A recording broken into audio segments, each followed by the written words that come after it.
We're gonna begin our meeting of the Falls Township Board of Supervisors. It is 7:33. It looks like. We'll begin with the salute to the flag, please. This is the Falls Township Governmental Access Channel 22 on Comcast and Verizon Channel 40, Verizon Fios. This is the Falls Township Board of Supervisors meeting for October 19th, 2010. Okay, thank you. Mrs. Pullen, can you call the roll, please? Mr. Zupka, Mrs. Wislowski, Mr. Harvey, Here. Mr. Dents, Here. Mr. Snipes. Here. Okay. We're going to call a little bit of an audible here on our agenda. I know there's someone that's supposed to be here. Erica Armour from Historic Fallsington was supposed to be here for item number 1, which is a certificate of appropriateness for one of the buildings owned by them. She's going to be a little bit late, Mr. Gray. Did she communicate that with you? All right. So maybe we'll move on with item 2, and then when she comes in later on, maybe we can go to her. Okay, item 2 is the Clear Wireless LLC conditional use hearing. This is for 417 Hood Boulevard, which is the Farrells Hills Fire Company. We'll have to begin our conditional use hearing with the motion to open the hearing. So moved, Mr. Chairman. Seconded. All right, motion made and seconded. All in favor? Aye. Aye. Opposed? Okay, very well. I see Mr. Talvaki is here to discuss his plan. Mr. Clark? Thank you, Mr. Harvey. This is a conditional use hearing. The applicant is Clear Wireless LLC. The property is tax parcel number 13-14-5, which is located in the Township of Falls, Bucks County, Pennsylvania. This is an application requesting conditional use to allow the co-location and installation of 3 antennas and 3 microwave dishes to an existing telecommunication tower and a ground-mounted equipment cabinet located at 417 Hood Boulevard. The applicant is represented by Nicholas Talvaki, Esquire. Mr. Talvaki, you have been before the Board of Supervisors on conditional use applications before, and you are aware that it is the policy of the board in matters involving co-location that in an attempt to somewhat streamline the process, we would ask that you identify the project, that you identify and mark any of the exhibits that you would be entering into the record, that you would then give a brief summary of the testimony that any of your witnesses who are present this evening may give. Then you ask those witnesses to come forward and to be sworn, and then if you would inquire of them if they heard your summary and if they agreed with your summary. At that time, you and your witnesses will be available from questions from the Board of Supervisors and anyone else who requests party status on this matter. Is those directions clear, Mr. Talvaki? Yes, they are. Thank you. Good evening. For the record, Nick Talvaki of the law firm of Cooper Levinson on behalf of the applicant Clear Wireless. We're here seeking conditional use approval to add 3 microwave dishes and 3 antennas to an existing 120-foot tower. We propose to install the microwave dishes at a center line height of 97 feet above grade and the 3 dishes at 94 feet above grade, and also to install equipment cabinet at ground level. The use is conditionally permitted. We eliminated a variance that was identified at the before the Planning Commission by making a small adjustment in the location of the equipment cabinet. By moving it a little over a foot, we eliminated a rear setback variance, so we're variance-free. The Planning Commission on August 19th reviewed this matter and made a positive recommendation to the governing body tonight. It's a relatively simple, straightforward application. I know you're aware of these. We have a plan that I can show you briefly. Roger, if I could just... This plan reflects a revision that was made after the Planning Commission, which shows the relocation of the... do it there. The relocation of the equipment cabinet. So, if I may...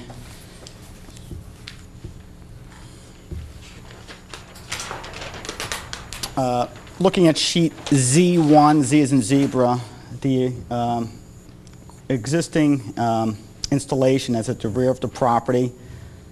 The equipment cabinet was originally 13.75 feet from the rear property line. We adjusted it to 15.25. 15 is the minimum, so we eliminated the variance. The tower's in that location near the rear, approximately 15 feet away. As I said, it's 120 feet. Shown on S1 is the existing tower, again, 120 feet. 3 microwave dishes at 97 feet, center line, and 3 typical panel antennas at 94 feet. And that's about it for the application. We have our engineer, Mr. Johnson, here, and also our RF engineer, Mr. Peterson, here, both of whom can verify or affirm that one, what I've just testified to or spoke about is accurate, and 2, that this site is necessary to close a gap in coverage for our client. As you know, we are an FCC license holder and obligated to provide reliable service. This installation helps us to do so, and we otherwise comply with the requirements of your ordinance for co-location. We've also reviewed the report of October 12th of your engineer, Mr. Sullivan. We concur with it in all respects. And just for the record, I'd like to introduce 2 exhibits. Now, I point out these were previously submitted in our application package earlier, but just for the record, we have a report by DBM Engineering, PC, dated August 17, 2010, which it's a report that shows that our proposed installation will meet FCC requirements for emissions from the site. And we also submitted a structural analysis report prepared by All Pro Consulting Group, dated 10/19/09, which shows that the site with the additional equipment is the tower is structurally sound. So with those, I'd like to move those into the record. Emissions report and the structural report. Other than that, I have nothing further. Mr. Clark, would you like the 2 experts to affirm what I've said? That would be fine. Mr. Johnson, if you could identify yourself. Sure. Roger Johnson, licensed professional engineer, Commonwealth of Pennsylvania. Are you going to have someone else other than Yes. Mr. Johnson? So if you could just have them both come forward, both be sworn, and then ask them individually if they heard your testimony and if, or your summary, and if it was accurate.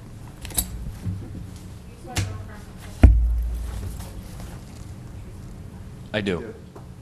For the record, Roger Johnson, professional engineer, Commonwealth of Pennsylvania. Yes.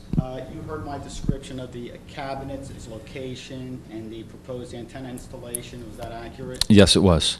And you reviewed the structural report. Will this installation, is the tower sufficient to support the proposed installation? Yes, it is. And we did eliminate the variance by relocation of the cabinet, is that correct? That is correct, yes. In your opinion, do we comply with the requirements for conditional use approval? Yes, we do. All right. Peterson? And Mr. Talvaki, you're going to need to get much closer to Mr. Peterson so both of you can be on the microphone at the same time. Mr. Peterson, you're an RF engineer? I'm a licensed professional engineer, RF engineer by discipline. Okay. And did you do the analysis of the plotting to determine whether or not this proposed site would fill a gap in coverage? I did. And what is your conclusion? It will. And without this, will there be a loss of reliable service for clear wire? Yes, there would be. Okay, I have no further questions of this witness. Thank you.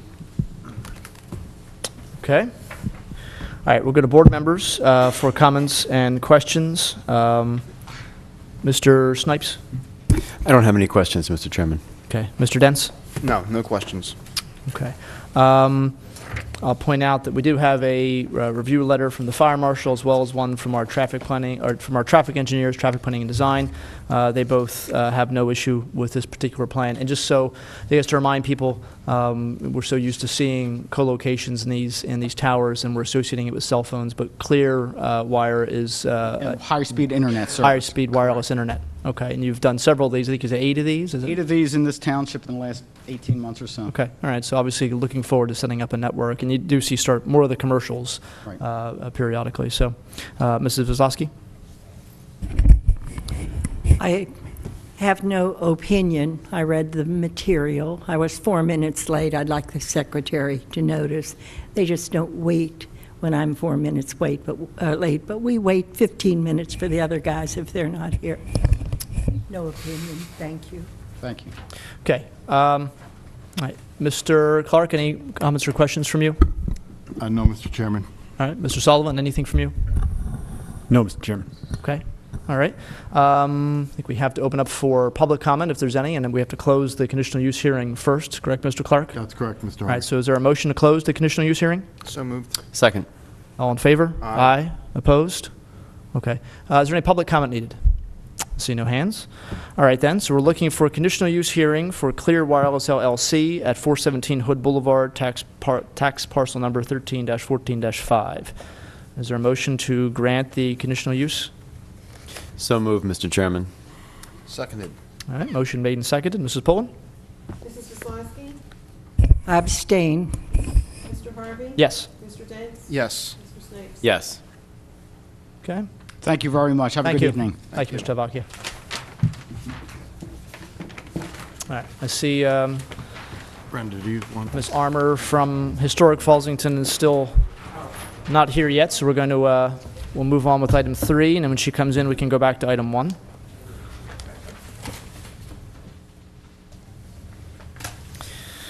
Okay, item 3 on the agenda is another conditional use hearing.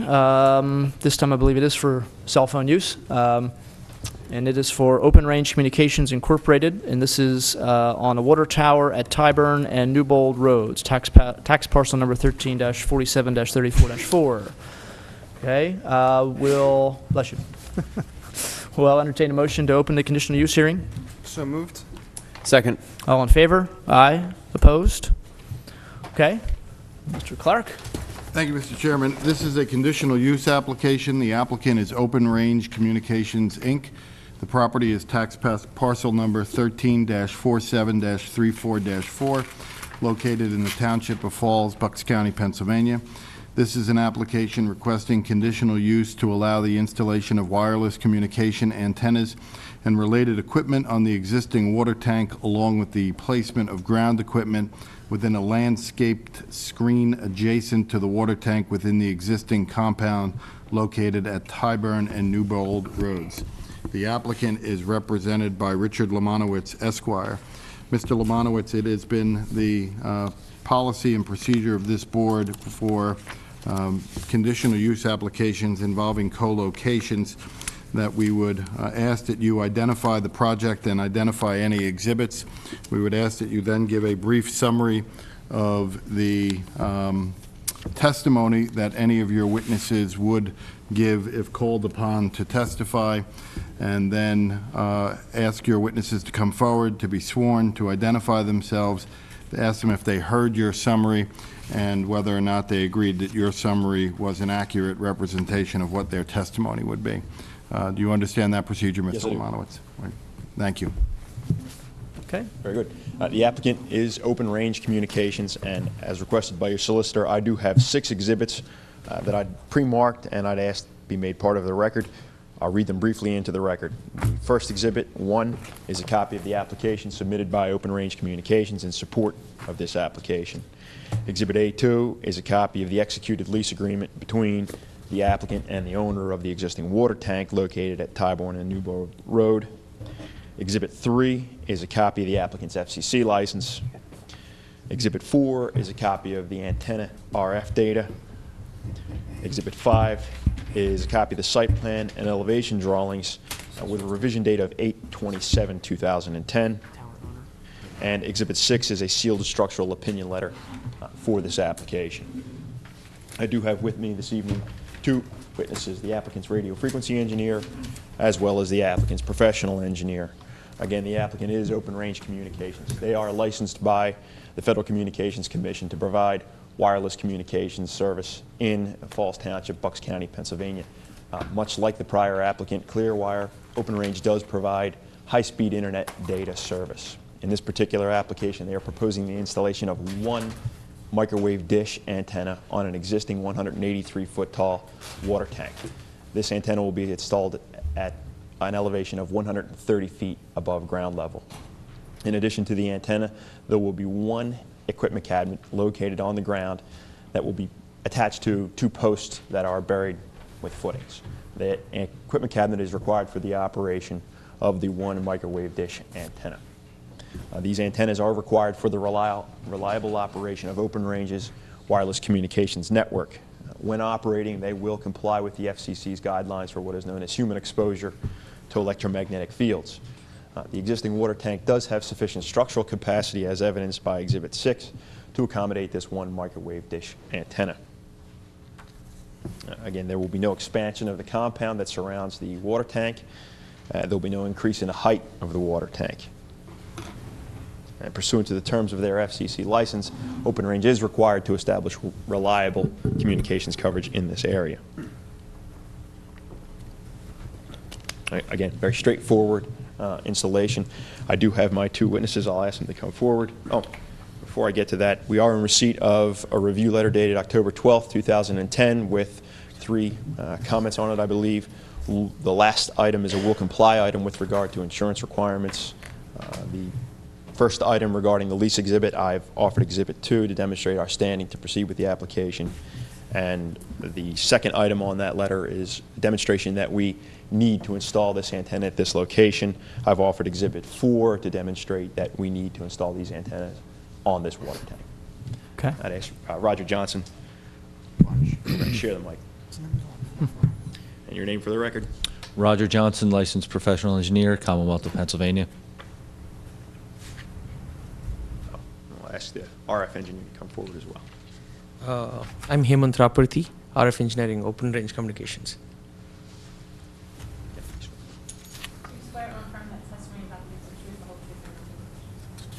I do. And start with Roger. Roger, you're the applicant's professional engineer? Yes, I am. And were you present for the summary I provided in this case? Yes, I was. Would you agree that the summary I provided is a fair and accurate recitation of the testimony you would have provided in this case? Yes, it Would was. you like to add anything or change anything? No. Any questions for Mr. Johnson? Questions for Mr. Johnson, the structural engineer? No. Okay. Okay, thank you. Fine. Hemant, were you present for the summary of the testimony I provided in this case? Yes, I was. Are you the applicant's radio frequency engineer? Yes, I am. Would you agree that the summary I provided in this case is a fair and accurate recitation of the testimony you would have provided? Yes. Would you like to add anything or change anything I've stated? No. Are there any questions for the applicant's radio frequency engineer? Any questions at this time? No. No? Okay. I have nothing further. I'd ask that my exhibits A1 through A6 be admitted for purposes of the record. And I do have additional copies. Okay. Thank you, Mr. Lemanowitz. Comments or questions from board members, and we'll go to professionals in the public. Mrs. Vislowski? None? Mr. Dents? The only comment is this is the Township of Falls Authority Tower right off of New Falls Road, or Tyburn Road, right? Yeah. The big one that already has a few antennas on it. That is correct. Okay. That's all I had. All right. Mr. That's Snipes? actually what I was going to ask. Do we know how many antennas are on the tower at this point? You know off the top of your head, it would be shown on our drawings. I was just curious at There's how many two can other you? carriers. There's Nextel, I believe, is at the top. Clearwire was recently approved, so Open Range is the third carrier. And if you look at the elevation drawing, you can see in the location where Open Range is mounting to the tank is much lower than the other carriers. They're actually mounting to one of the legs of the tank, Right, yeah. based on the height. And it is just a single dish as opposed to what was being what's up there from the previous approvals. Okay.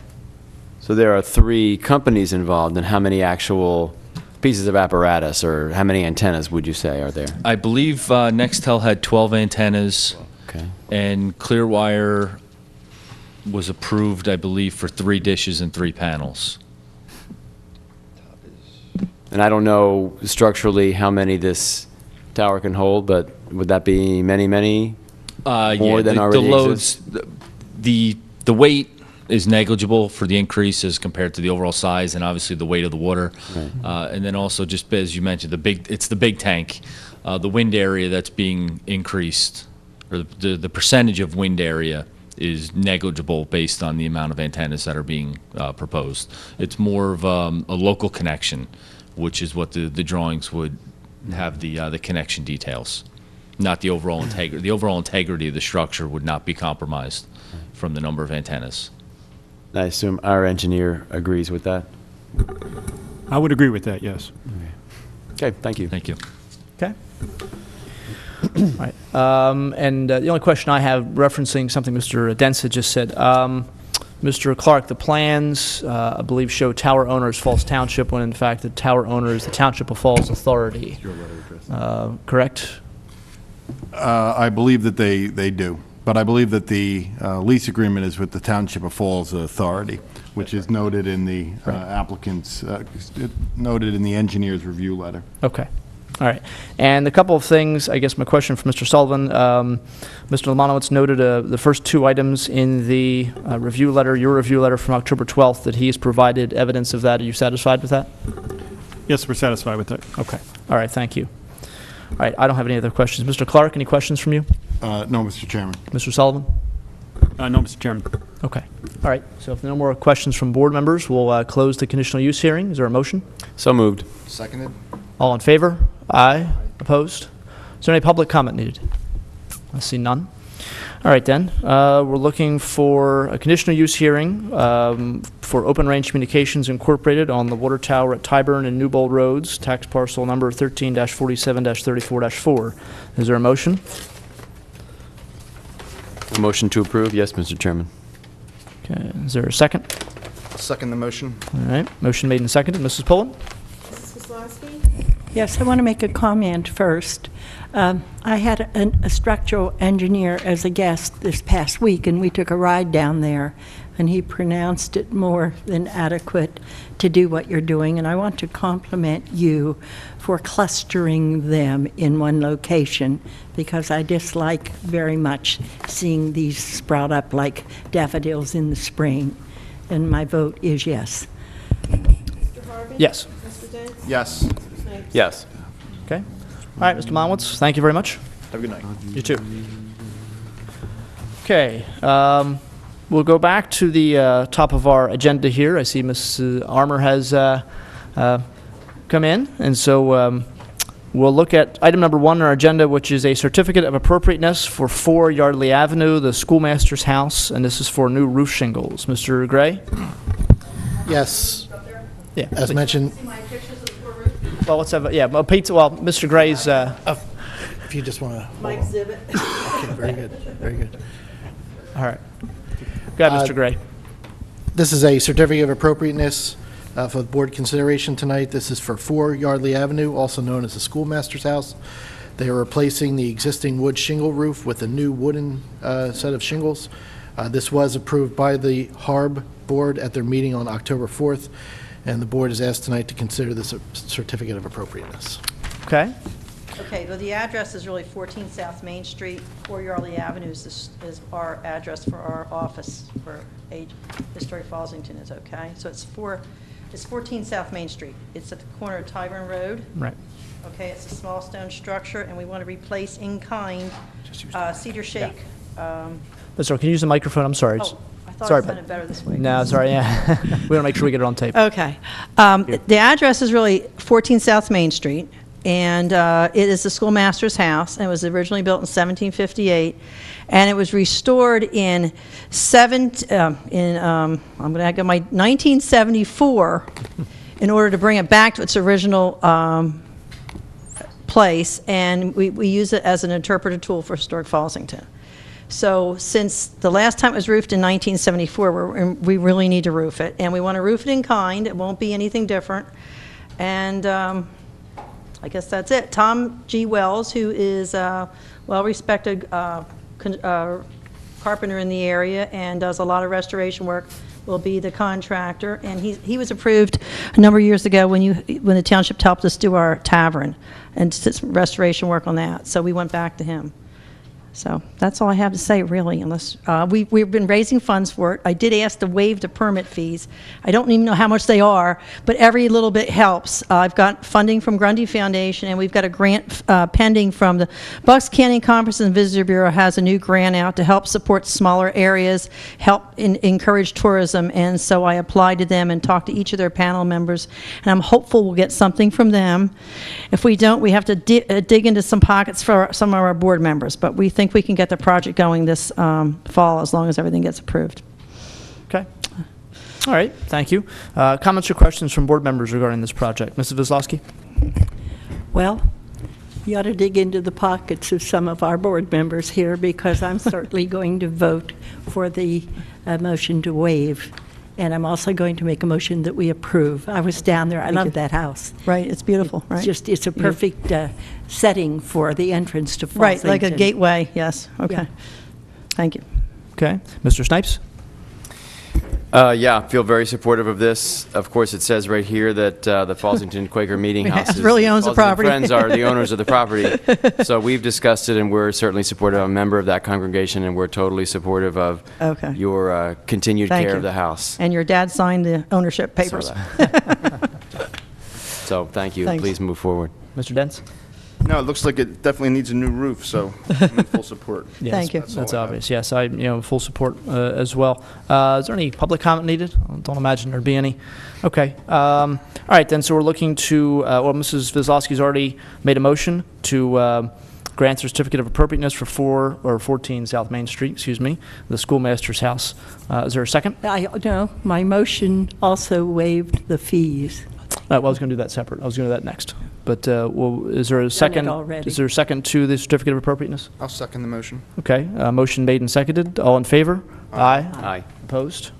All right. The second motion by Mrs. Kozlowski was to waive the permit fees for this, whatever they happen to be, for this particular property. Is there a second to that motion? I'll second that as well. Okay. Motion made and seconded. Mrs. Pullen, poll the board, please. Mrs. Kozlowski? Yes? Mr. Harvey? Yes. Mr. Dents? Yes. Mr. Snipes? Yes. Okay. All right. Thank you. Yep. Okay, we'll try to get it done. All right. That roof lasted an awful long time. I know, but it looks really poor. Okay, item 4 is consider issuance of a letter of commitment for the Turning Basin project. At our last meeting and also in early September, made mention of a project to deepen the Turning Basin at the Port of Bucks County, which is in Falls Township. Last meeting, Congressman Murphy was here to discuss it. He was the one who obtained, I think it was a $1.1 million federal grant for this project. And last week, late last week, there was a meeting by the Bucks County Redevelopment Authority where the private businesses that use that port all committed funds for this project. We talked a little bit about Falls Township being supportive of this, and so what is needed at this point is not actual any money at this point, but a letter of commitment promising a set amount of money on the part of the township if the project does indeed go through. In an email from myself last month, I made mention of the possibility, and I got some positive feedback from some board members regarding a contribution by the township of $75,000 toward the total, which is needed, which is about $332,000. So a contribution from the township would be $75,000 if the board so desires. So we'll take some comments and questions from board members and then public, if any needed, and then we can vote on whether or not to direct the manager to draft this letter of commitment for the Turning Basin. Mrs. Kozlowski? Yes, I saw where the county commissioners had some reluctance for not having had enough information provided for them to make an intelligent vote. And I would like to know more about the project. I would also like to know what businesses have committed, because matching funds or something akin to that are required. And I'd like to know the amounts that have been committed and by whom. Does anyone have that information? Yes. The KIPC itself overall has committed $150,000. And Waste Management has contributed $32,500. In addition to the in-kind contribution, they are taking all the spoils from the dredging, and they're taking those at no cost. And so that is being seen as obviously making the project cheaper because you don't have to pay them to take it, which usually you have to do. So those are the commitments so far. What's the total amount needed? The total amount needed is roughly $333,000. So it would remain, if the township commits $75,000, a remaining $75,000 would be needed, presumably by the county or by the state or some combination thereof. I've had discussions with 2 of the county commissioners on this, and both of them seem to be very favorable to the project. I think all 3 commissioners voted in favor of approving support for the project the day after we did, 2 weeks ago. And 2 of the commissioners I've spoken to have said they felt very comfortable with the idea of committing some county money to see this project go through.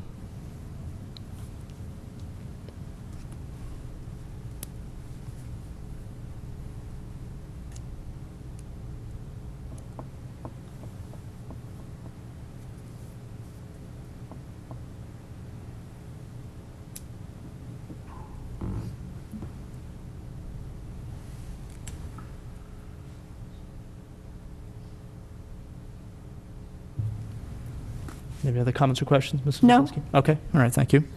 Mr. Snipes? Mrs.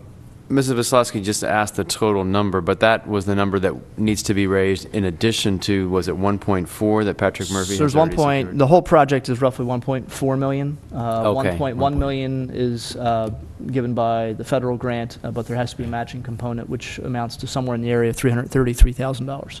Right. So if we were to commit $75,000, are we assuming that county commissioners would approve something similar to that, and that we would be able to make up the 300 and some thousand, or are they still approaching other sources as well?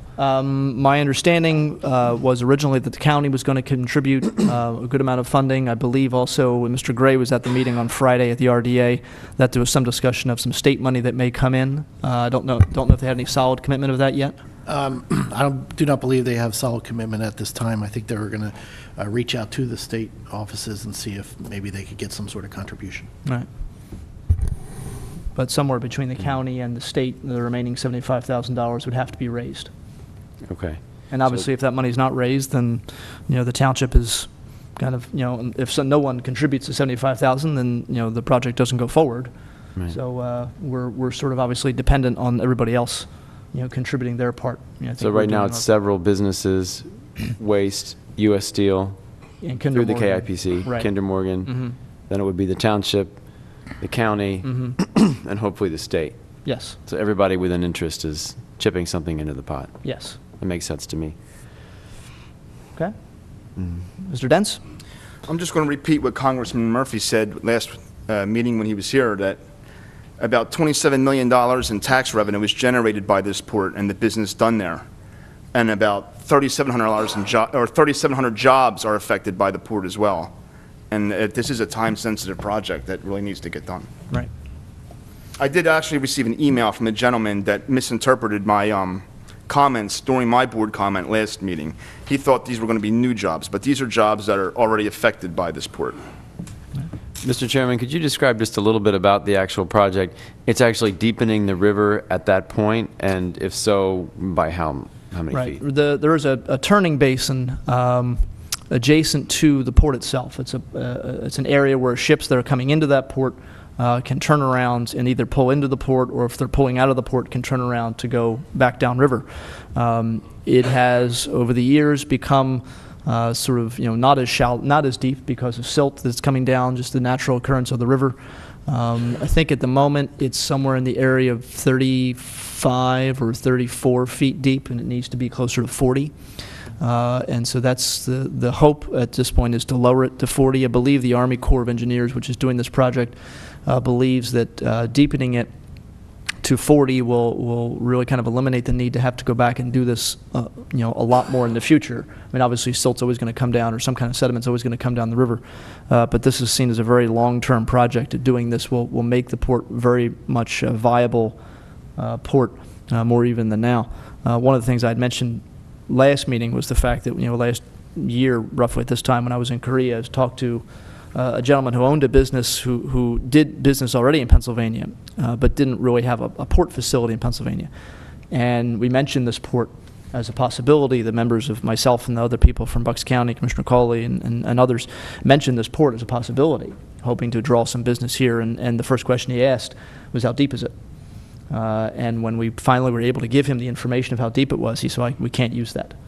The ships we use need a deeper channel than that. And so that's obviously something that was tough to hear. And this project, of course, wasn't being discussed at the time, so we couldn't promise that, well, we're going to have this deeper. But, there's hope, obviously, to always draw new business in. As Mr. Dents has already said, there are roughly 3,700 jobs that depend on this port now.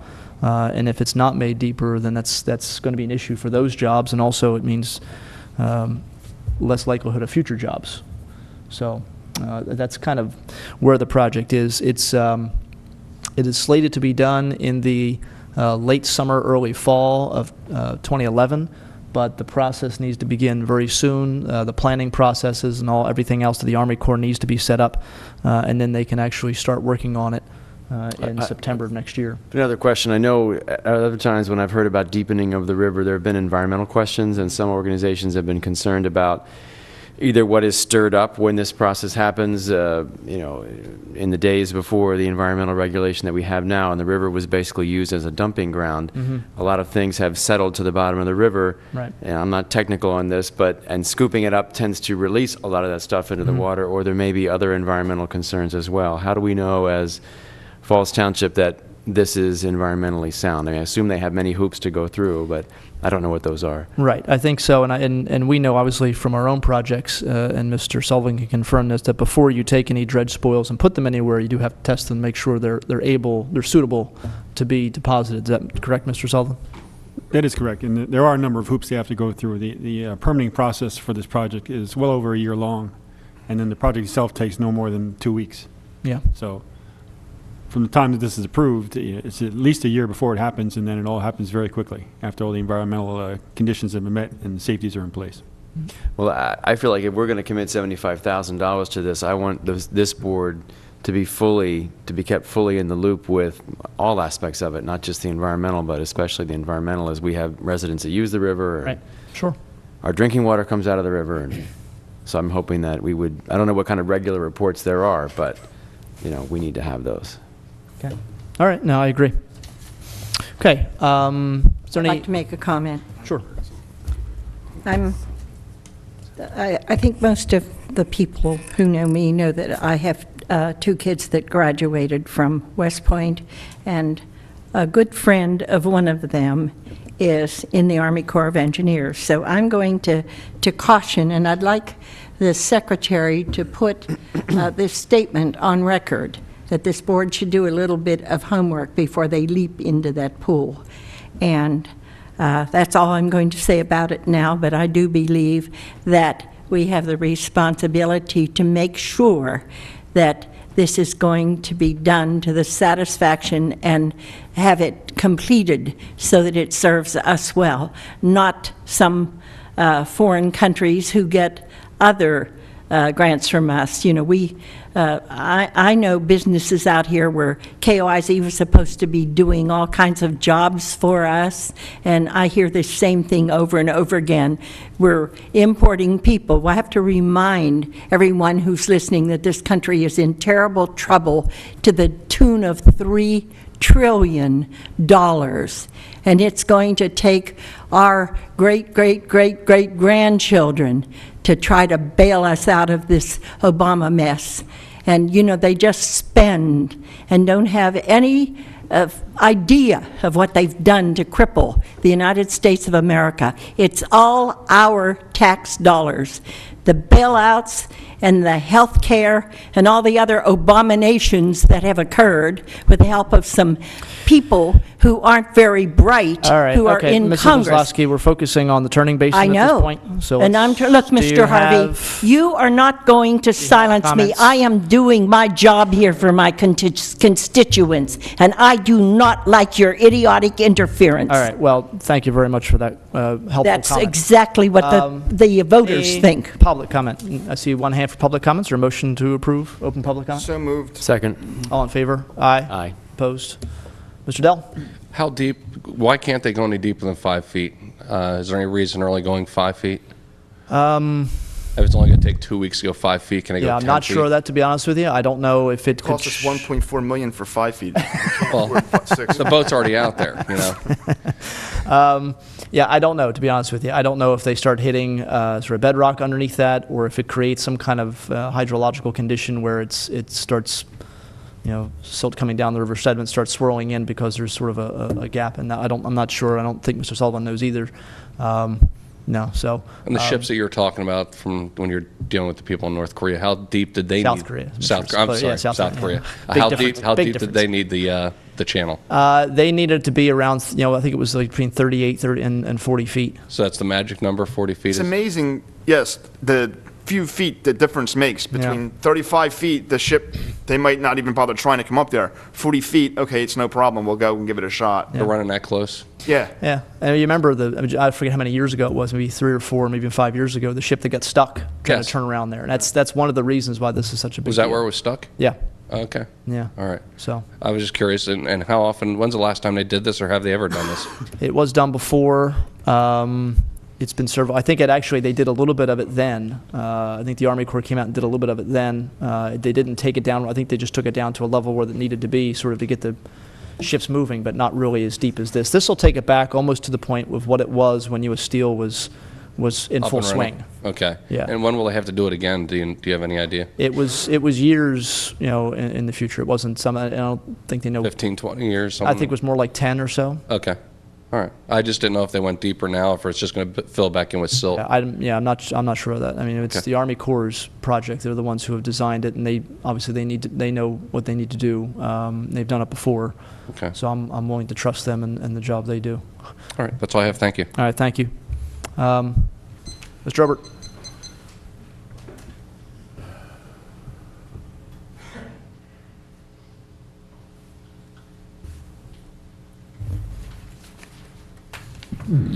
Thank you, ladies and gentlemen, board members. 3,700 jobs they're saving? There's 3,700 jobs connected with that port facility. For that port facility? Yes. The only way you get 3,700 jobs is if you make something. And what are we making that gets us 3,700 jobs? It's not That's how we creating- That's how we get in trouble when we keep talking about jobs. You buy stuff that's made in China, Philippines, India, and so forth.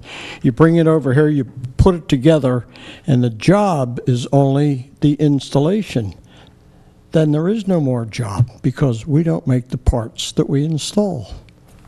Okay, so I'm just wondering where the 3,700 jobs are in the area, because I don't know what we're making.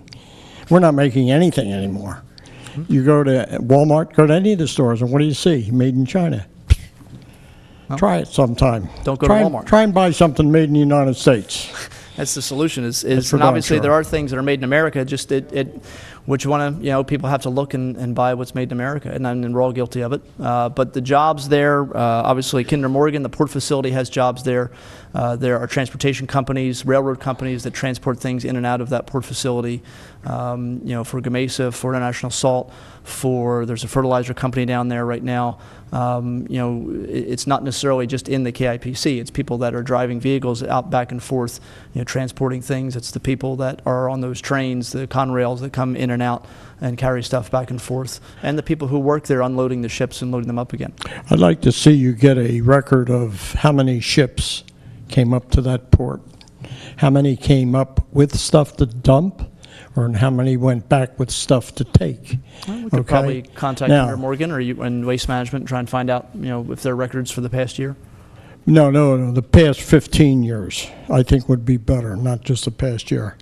Now, you're going to dredge, and you're going to dig up all that crud from the bottom of the river that came downriver, upriver, and so forth. I've been on the river for many years. My dad had a cabin on Money Island from 1933, okay? And that river has been dredged at least 4 times, okay? Now, Waste Management says, we'll give you so much money, and we'll take the spoils. Well, you know what? They're going to let the water drain off back into the river, and they're going to use the spoils to use for the cover for the landfill. Right. They're getting it for free. How about that? That's amazing. A lot of people don't know that. Now, may I go over to the map and point out an area? You have to take the microphone. If you're going to speak, you have Sure. to take the microphone with you.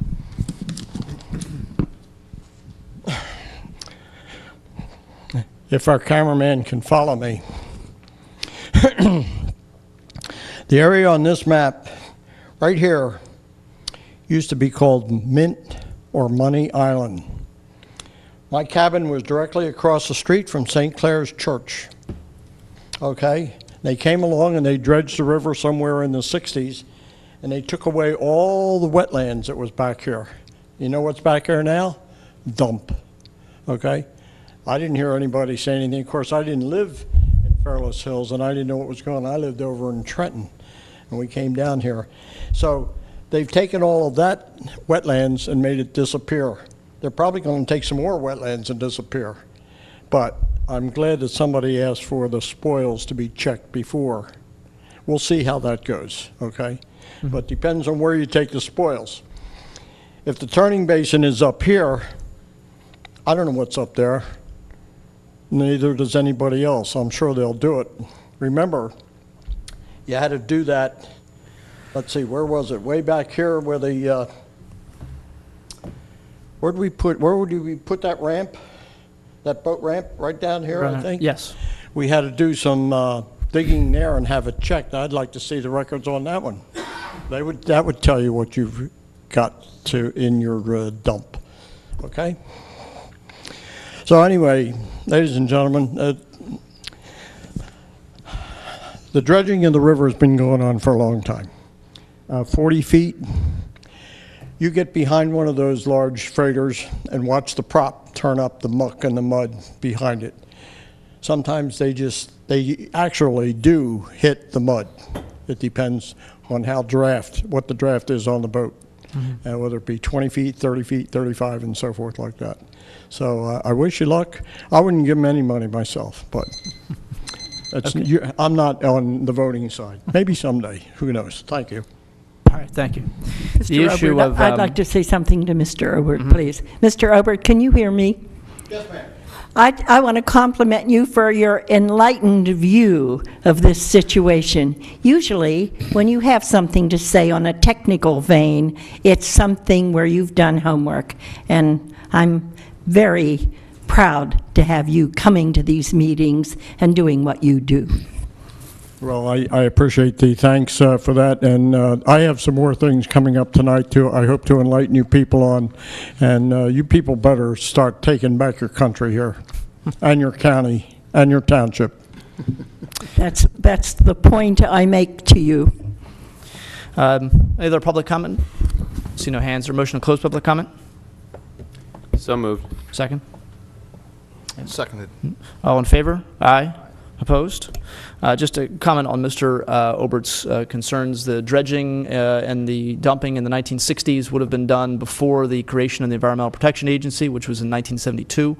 There was no such thing as wetlands protection in the 1960s or 70s, and so that was something to consider. And Mr. Sullivan, we did have the spoils or the dredging in the area of the boat ramp checked and had to be certified, correct?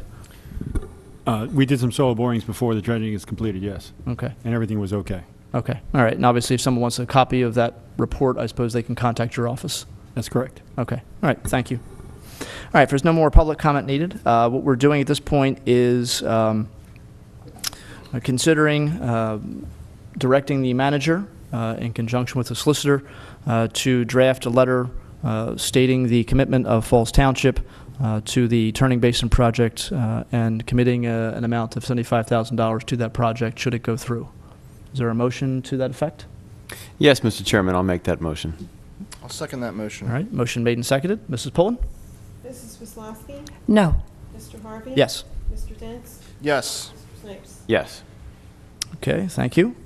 All right, next item on our agenda is consider authorizing requests for proposals for an auditor appointment for the 2010 fiscal audit. Mr. Gray?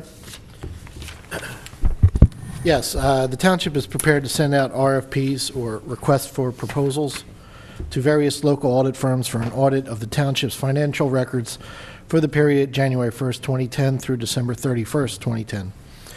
The township is requesting that these quotes be returned by November 15th, so a future agenda item awarding the contract can be brought before the board at a meeting in December. At this time, the board is asked to consider authorizing the RFPs for the 2010 audit. Okay. All right, so board members have the RFP in front of them. Any comments or questions regarding the RFP? Mrs. Wisłowski? None. Mr. Snipes? No, Mr. Chairman. Mr. Dents? No. All right, then. Is there a motion to authorize the request for proposals for auditor appointments for the 2010 fiscal audit? So moved, Mr. Chairman. Seconded. All right, motion made and seconded. All in favor? Aye. Aye. Opposed? Okay. All right, items 6 and 7 involve purchases for the police department. We'll do each one of them separately, but I see some members of the police department here, so we'll ask them to come forward and they can give us a rundown on both of these issues. And we can take public comment at once rather than, I guess, at two different times. Mr. Gray, you want to go over these for us, please? Yes, the first item is asked to consider purchase of police polygraph equipment. The police department is asking the board to consider the purchase of a polygraph unit. 3 quotes were secured for this item. This particular polygraph the police department is considering is a WIN polygraph for $5,000. The board is asked to consider this purchase. Tonight, to discuss this item further, is Sergeant Chris Clark from the Falls Police Department. Okay.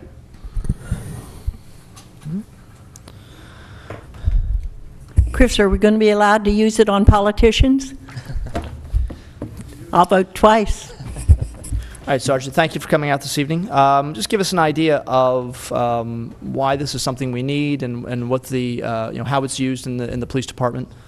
Essentially, it's a computerized diagnostic instrument which measures physiological changes when a person is presented with something that's they're being accused of. So it measures the psychology of a person when they're presented with being questioned as to whether or not they committed a certain act, and physiological changes in their body, depending on the question, are then measured and then reported on the computer screen, and that's based on the training that I've received, will be indicative of deception or not deception. It can be used for pre-employment purposes for people that we've routinely done this over the years. When we hire new policemen, we have them submit to a polygraph examination, and it certainly has applications in the criminal investigation field, from the most routine of crimes all the way up to criminal homicide. Okay. All right. Comments or questions from board members? Mrs. Wisłowski? Same question. Use it for politicians, and you have 2 votes from me. Mr. Snipes? Are there statistics on the reliability of polygraph? There is. In this particular, the method that I've been trained on from the Department of Defense has been found to be 91% reliable. Okay. Wow. Chris, how long was your training? It was 480 hours or 3 months that I spent at the military barracks in Fort Indiantown Gap out by Harrisburg. Great. Okay. Mr. Dents? No questions. Okay. Do we currently have a polygraph machine? We're borrowing Lower Makefield Township's polygraph machine now for Okay. their polygraph examiner. All right, so this obviously would be a much better situation for us having our own. For both municipalities, yes. Right. Okay. All right. Okay, then. So any public comment needed? I see no hands. Sergeant, you're obviously trained. Is there anybody else on the force who's trained for the polygraph? Maybe not this particular There's one? no one in this particular method. Chief Wilcox was trained on an analog instrument that is no longer used, and he was also trained on a different method than I. Okay. All right. Thank you. All right. I see no hands for public comment then. We're looking for a motion then, if there are no more comments or questions. So moved. To purchase $5,000 for the WIN polygraph as stated in the June 14th, 2010 memo. Okay, motion is made and seconded. Mrs. Pullen? Mrs. Wisłowski? Yes. Mr. Harvey? Yes. Mr. Dents? Yes. Mr. Snipes? Yes. Okay. All right. Okay, thank you, you. Sergeant. Thank you. Appreciate it. Okay, next item is consider purchase of police tasers. Mr. Gray? Yes, the police department is requesting the purchase of 5 tasers to be used by the department. Purchase of the tasers and equipment is from the Whitmer Public Safety Group. Total cost of the tasers and equipment is $5,002.24. This item is on the co-stars list as well. This time the board is asked to consider the purchase of these tasers. In addition, tonight is Sergeant Brian White from the Falls Police Department to discuss this further. Okay. Brian, can we use those on politicians? All right, Sergeant, thank you for coming out. I guess tasers have gotten a lot of, press, I guess you could say positive or negative, Phillies games and other places. What's the idea behind purchasing them? What's the use going to be? Is this something we already have? Are we upgrading, or is this something new? We do. We added tasers to our arsenal of non-lethal weapons in 2007. At that time, we purchased 4 of the units. They've been used on multiple occasions since then in de-escalating volatile situations, apprehending people, and doing so in minimizing the injury that could potentially happen to them. So we currently have 18 officers that are certified to use the units, but like I just mentioned, we have 4 now. So we're asking for additional units to try to get closer to the number of officers that we have certified to use them. Okay. All right. Comments or questions from board members? Mrs. Kozlowski? Will there just be certain designated officers who will use them, or will anyone who has not had specific training for the use of them be permitted to have them? Only the officers that are trained and certified to use them will be permitted to use them. Is there any loophole that permits someone to use a taser under different circumstances, or are you committed to only the persons who are adequately trained to use them will have them? We're committed at this time only to the officers that are trained to use them, that are actually using them. All the officers in our department have access to other non-lethal weapons, but only ones that are recertified to use the tasers will be the ones to use those. Thank you. Okay. All right, Mr. Snipes? Yes, what is the impact on the person against whom the taser is used? What's it actually do? Can we get a demonstration? Mr. Gray had volunteered, right? I know a good Mr. Gray candidate. volunteered? I have a good candidate for you. The device causes what we're trained to, the terminology we use is what's called neuromuscular incapacitation. And what it does is it interrupts the traveling of messages from the brain to the muscles, which prevents that person basically from using their muscles. It prevents them from moving. It immobilizes them, which gives us the opportunity to disarm them or place them in handcuffs or take them into custody without them fighting against us in the meantime. Do you have to focus it on a specific part of the body in order to get that kind of effect? We do. If you'd rather not go into detail on the use of them, I understand. I guess, I don't know, I don't want to necessarily give away what the police tactics, if it's going to be used to protect the officer. You can say whether my question you think is going too far, but I'm concerned about the impact on people, and you described it as something that could be used to actually reduce the amount of injury that would happen to a person potentially in some kind of altercation, so that's what I'm asking about. Okay. In regards to certain parts of the body, we are trained to aim for certain parts of the body because those are the parts where it is, number one, most effective, and number two, least likely to cause injury. Okay. Thank you. Okay. Okay. Mr. Dents? No, I have no questions. Okay. I think I had something. I can't remember what it was now. But I see a volunteer, I think. No, I'm glad you did that. It reminded me. I know, I believe anyway, anybody who's going to be trained on using tasers actually has to have it used on them so they get the idea of what happens. Is that accurate or not? It's not mandatory, but it's optional. It's optional. All right. And so it's basically, how much of a man you are, I guess, to have it used on you. I won't ask you now. But I know I've seen that used before. I've seen police officers that go through the training, and one of the things that happens is it's used on them so they know what happens, and it maybe assume it makes them a better person. I'm assuming you've done the training, and at least if it hasn't been used on you, you've seen it used on people. Yes, I've experienced it myself, and most of the officers that are certified in the police department have had experience as well. All right. Okay. Yeah, that's what I kind of anticipated, and I think Mr. Gray had volunteered at some point. I think Mrs. Gray actually had volunteered him as well. But all right. So I see one hand for for comments on the police taser. See two. Is there a motion to open public comment? So moved. Seconded. All in favor? Aye. Aye. Opposed? Mr. Dell?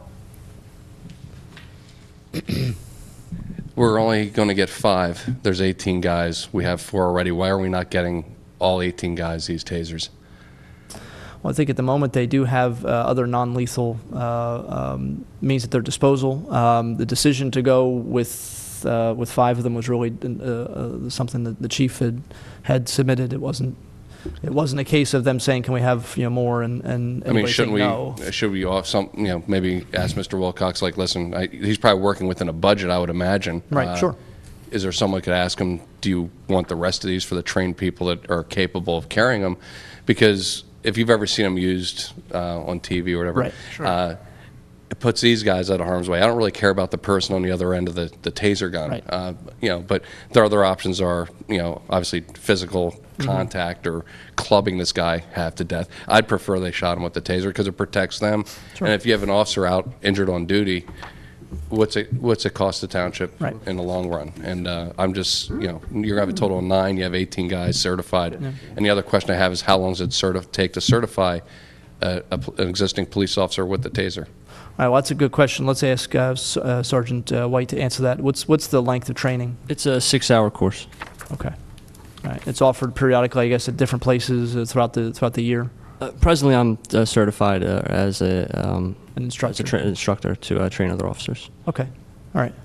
So, and I'm, the budget time is coming up, and we're in the process of planning for a budget. And Mr. Gray, obviously, this is one of the questions or one of the conversations we can have with the chief is, I don't know if he's budgeted for these for next year, for more of them. He may have, I just don't know. Theoretically, Officer White could train these people within a month, the remainder of the Sure. people on the force, and theoretically we could avoid some sort of future problem Right. because it is a useful tool. Yeah, it's absolutely. Some people in some circumstances would have to pull their gun to stop the conflict as opposed to a taser. And again, liability reasons, safety of the officer, and the cost. I know they're fairly expensive, but they're not that expensive. So I just wanted to add Okay. that. All right. Thank you. Thank you. Mr. Obert?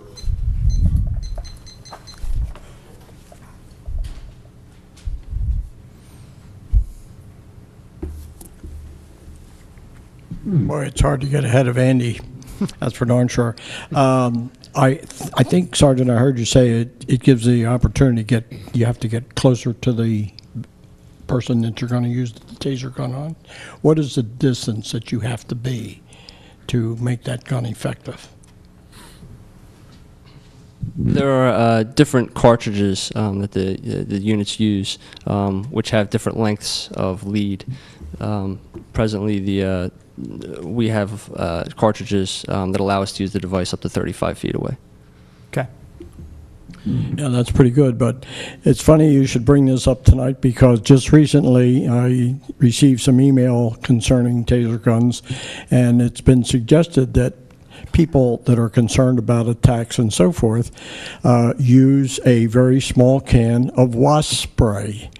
Wasp spray doesn't take any training, doesn't cost a heck of a lot of money, probably about $4 a can, and so forth. And I thought that'd be pretty good because I don't know what the liability is with the taser gun if they decide to use it on some person like myself.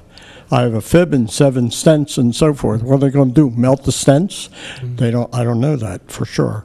But if you're worried about your daughter and so forth like that, if you can buy a small can of wasp spray, let her keep it in her person and so forth, that's a very good deterrent. It'll take care of them for a while so she can get away or they can get away. Thank you. Okay. All right. Thank you. Any other public comment needed? I see no hands there. Motion to close public comment? So moved. Second. All in favor? Aye. Aye. Opposed? All right. I think we've grilled Sergeant Clark enough here, or Sergeant White enough. Sergeant Clark got off easy. But if there's no more comments or questions, we'll look for a motion. We're looking to spend off the CoStar's list, which is the state bid list, $5,002.24. So moved. Okay. Is there a second? I'll second it. Okay. Motion made and seconded. Mrs. Pullen?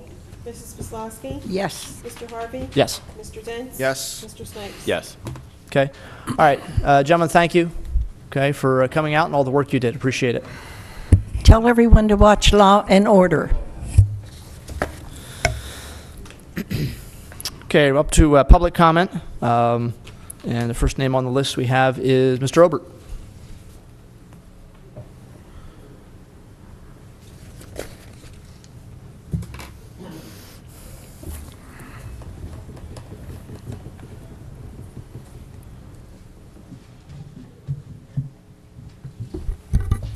I have a couple of things I'd like to try and get in within my 5-minute limit. And if you'll bear with me, I think I can do that. I started to read a book the other day. It was suggested to me by someone, and I thought maybe I'd pass it on. It's called Power Grab, okay? And the guy's name is Christopher Horner, okay? And it's amazing as to what's in this book in page 6. It's Green Eggs and Scam, the wholesale fraud of green jobs. Okay, and I'm not going to go into detail because you'll laugh, because some of the companies that are mentioned in there are in Falls Township, namely GAMSA. And they've done the same thing here that they've done in Europe. They go in, they get the break and so forth, and they bail up and they run. So Power Grab is a good book to read between now and elections for everybody. There's so much in this book, it's unbelievable. The other book that I think I tried to push a little bit is called The War Against Hope, okay? And it was written by Rod Page, who was the former Secretary of Education, okay? And it's amazing. It's amazing what this man says. This is not about bashing anybody. This is about understanding what unions are doing to our education system. I recommend that you try and get it. You can be bought on eBay for about $7, or you can go to the bookstore and probably pay $18, $19 for it. Okay? Something's terribly wrong with our public school system, and this book is fantastic. I'm almost all the way through, and I have stuff underlined that is unbelievable. And if that doesn't shake you up, then you deserve everything you get. The school board meeting is Thursday. I speak at the school board meeting. I recommend that everybody try and watch the 3 programs that the school board allows videotaped, okay? At some oddball times, like Sunday at 10 o'clock in the morning. Nobody's watching anything at Sunday at 10 o'clock in the morning. But I would suggest that you come to the meetings, speak, listen, and we'll see what happens to the school budget, okay? That has not been passed. The school teachers have said, we're working without a contract. Oh my gosh, gee, that's a shame. They're working without a contract, but they're not working without money. They get paid, everything is taken care of. And the next thing comes along, let's see if I make sure I get this straight. Yes, they have a contract. The contract is going to be signed very shortly, I'm sure, okay, because they can't go on forever.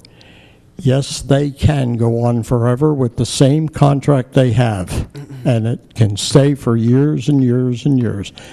And if they want to change it, then they have to go out on strike, not us, that's for sure.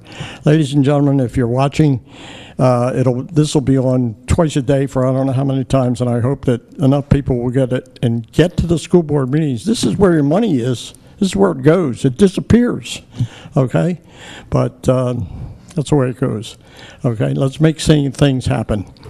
The name of this book is, okay, The War Against Hope by Rod Page, former Secretary of Education. Thank you much for your time. Okay, thank you.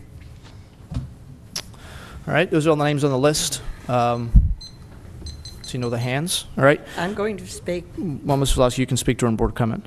I'm going to speak now, and I'm going to do my public comment, and I'm going to have something to say to you about what you did to Then me you're gonna during my need board to, comment. I will not. you're gonna I need to speak contacted down. the State Association, and they said, you are definitely out of order. No, I Now, don't- you will I not don't make think me you do did. that. I don't think you Now, did. I'm doing my wanna board be- comment right now. If you want to turn off the meeting like you did whenever Patrick Murphy was here, and I started to ask him some questions after his presentation, and I still have not gotten the proofs that he promised to send to my home the following day. Now, beyond that, you allowed Deborah de Blasio to talk during my board comment time, And she assailed me for trying to scare the public about boiling water. Yes. And the next day, I saw that same warning to the Falls Township people on our website. Now, she doesn't even know her territory. Actually, she does. Because, Mr. Harvey, do not interrupt me. Yeah, I I'm have doing to. my board comment time, Yeah, and you well- are an ignorant lout. No, I'm Now, sorry. you will not interrupt me, Vosky. sir. I'm Mrs. telling you all right now. All right, calm down, please. Mrs. You may Vosky. leave, or you may talk, Mrs. but you Vosky. will not interrupt my talk. Mrs. Vosky, Now, Mr. Gray put the information on the website because you asked him to. No, I Despite- didn't ask him to do anything. Despite the It fact- was there. Despite And the fact Mrs. de Blasio that- did not realize that the Elks Club got a warning, and they're in Falls Township. Now, you gave her, The Elks Club is not in Falls Township. yes, the Elks Club is in Falls Water Township. from Tophet. They get You their water don't- from Morrisville. You don't even Mrs. know No, your I territory. mean that they're not You in guys Falls. I don't meant do they any. don't get their water from Tophet. They Mr. get their water from Morrisville. Mr. Dents, That's a fact. the quality and loudness of your voice does not an argument win. Well, you should You take do your- you should not take heed of that then. argument. Calling somebody an ignorant louse is okay. Let me All right, tell you, all right. he is Mrs. that Kozlowski. and more. Mrs. Vosky. Mr. Harvey, it incorrect. is my board comment time. and you're- You gave $16 million to that woman Incorrect. who, and you permit her to interrupt a board member You during raised- that board member's comment time. You raised an shut issue. the meeting down whenever Congressman Murphy Mm-hmm. was using a senior citizen with an untruth to do political I'm sorry. commercials. But now you're calling But- the woman a liar, and that woman is no, not I'm a not liar. calling. 'Cause I yes, feel you are. sorry for the Yes, woman. you are. No, you're putting your You said it was an teacher's untruth. twist on it. You're unhappy because so- I have vowed that I am don't going to support I don't really the. No, you don't. No, I no, don't you care. don't. I you really don't. cheat and lie about Mrs. everything. Kozlowski. Now, and you are not going to No, this deprive is me the of this. meeting I will file the a election. lawsuit against you. Fine, go ahead. You'll I lose am that one, going too. to do that. You've never won a lawsuit you've ever filed, so I'm Oh, not scared. Mr. Harvey, you don't know. Mr. that Kozlowski. My settlement was yes, done of on course. that slander suit. Yes, And I and you smiled. lost. No, You no, lost Mr. Harvey. $100,000 settlement in federal court, Mrs. Vosky. Mr. It was Harvey, federal court. Mr. Harvey, you do not know what you're talking about, I and do. that is what happens here at this board meeting. Okay. Now, I will tell you that I sued the firm. All right, stop, please. Yo, All right. that's one of your buddies. Actually, I don't know who that was. That's all right. He's akin to of yours, anyhow. My supporters don't act that way. My kin's still sitting down. He's My quiet. supporters don't act that way. Now, I want you to know, sir, that you do not have the right to deprive me of my board comment time. You do not have the right to edit me. You do not have the right to vote for me. And I have seen this go on and on. And if you think you're fooling the public, you're not. Now, those individuals who came and talked to me on Falsington Day, and there were many of them, I had 4 sign-in sheets of legal pad, and people talked to me about the way you conduct these meetings and my fellow board members behave. And their opinion is Mr. that I have Chairman, are we forgotten in public more. comment time? What are we in right now? We are in public comment, and I am making my public comment. And I request you go down where the public speaks. Well, you're going to request it. You can take a flying leap, Mr. Well, if Snipes, you're a member because of the you public, conducted you your meetings speak the same way. where the public I want to speaks. say to those individuals who talk to me about their problems that I am working on them, and I am recording all of the things that have happened as far as indifference to the problems, the individuals to whom they spoke. They can't get anything done. And I said, that's all right, I will come out and look, I promise you. And I have done that. Now, you think you're fooling people. Someone sent me the cutest email. They said, you called Harvey the Emperor. And he thinks he has a new suit of clothes, but we can see right through him because in the fairy tale, the emperor was naked. So, Mr. Harvey, you are not showing your... move on? Mr. Snipes, Mr. Snipes, Can we I move need to on, tell you please? about you and your father and how you handled Can this we- meeting can when we I move on? printed all the Snipes tax-free All right, properties. let's take a break. Thank you. Good.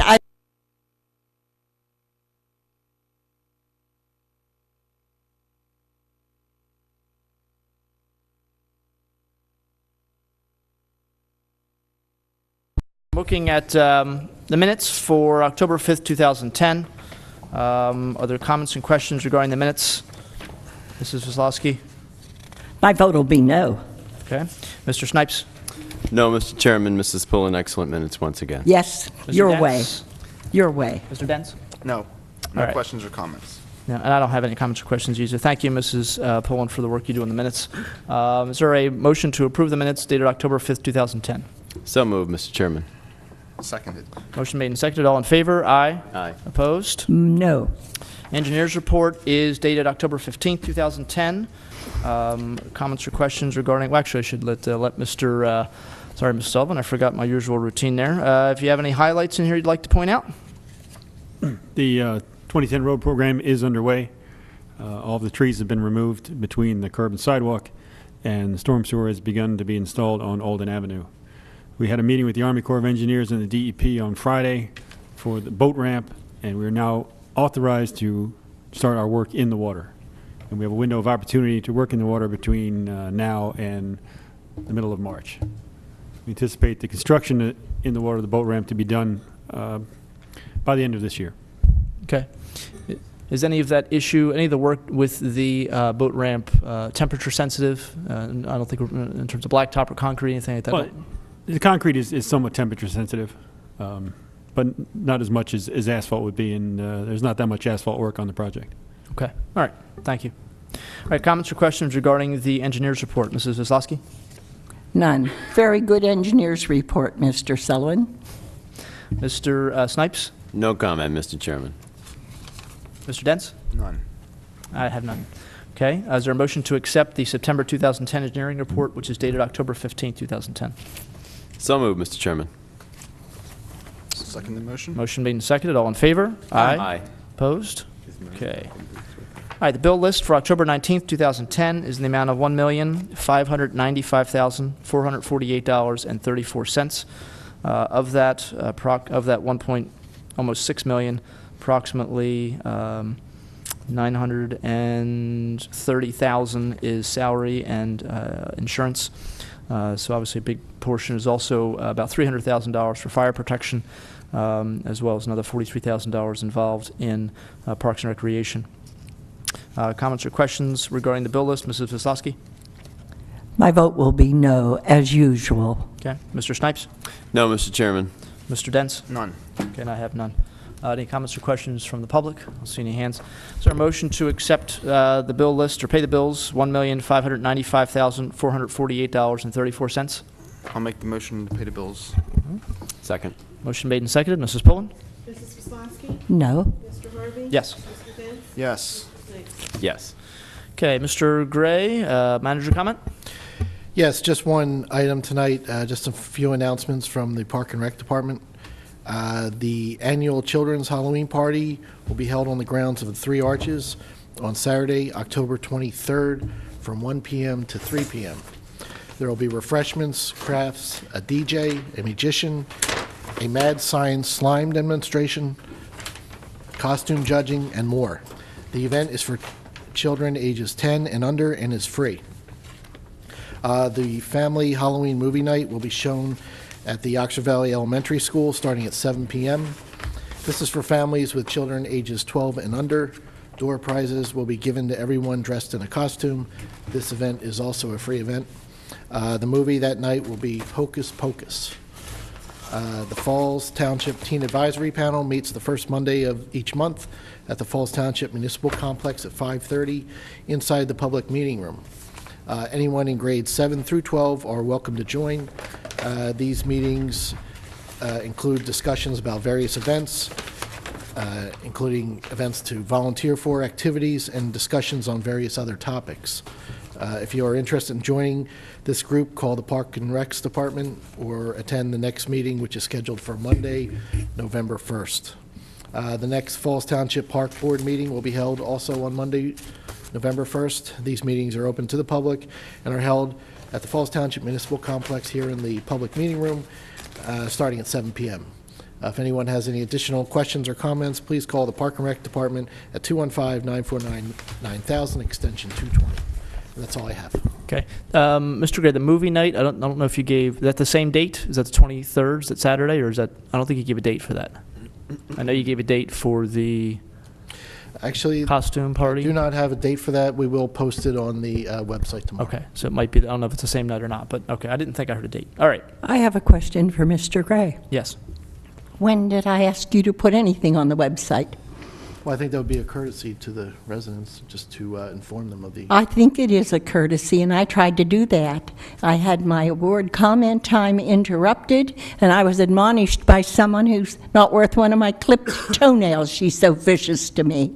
Now, I want you to know, and I want the public who listens to know, that at no time did I ask that it be put on the website. I tried to do what a responsible supervisor would do, and that is announce the warning that I had heard at 4 o'clock in the morning when I was listening to the news.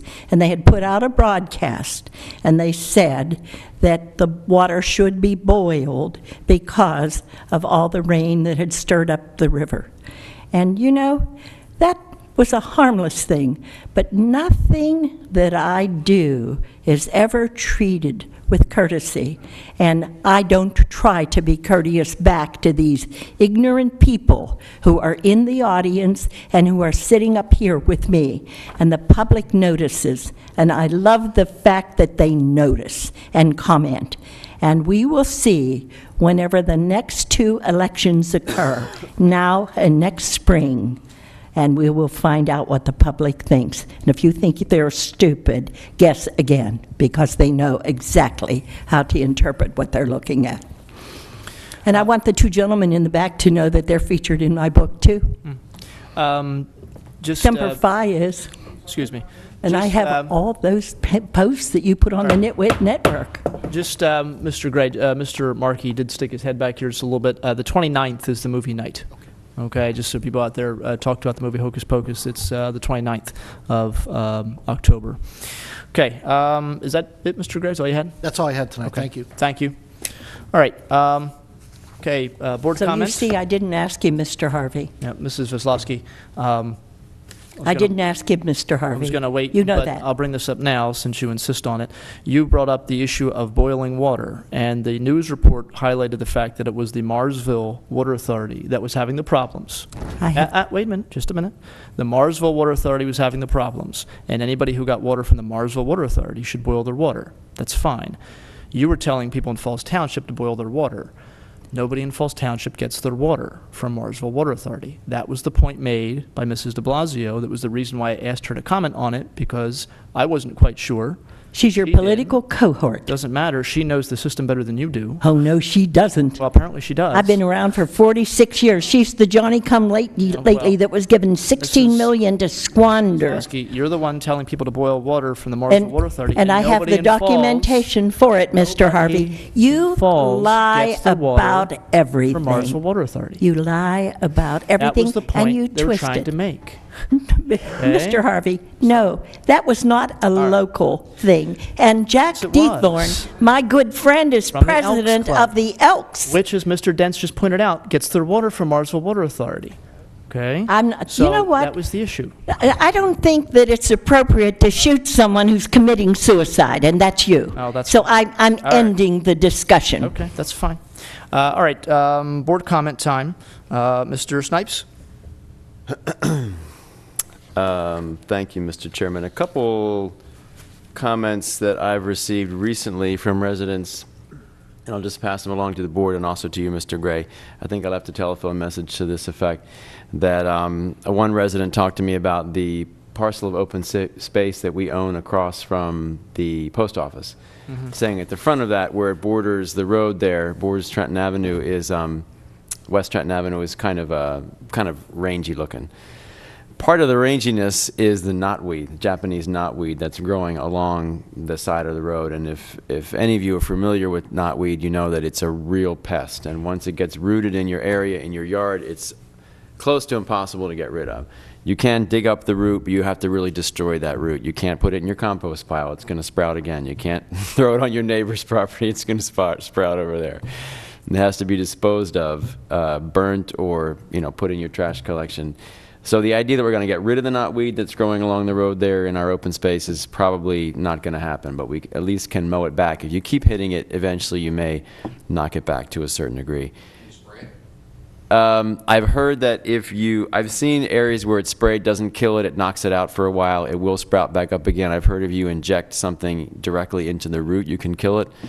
The translation in Japanese is ironweed, and that's iron plant, and that's for a reason. These things are you know, pretty durable and hard to get rid of.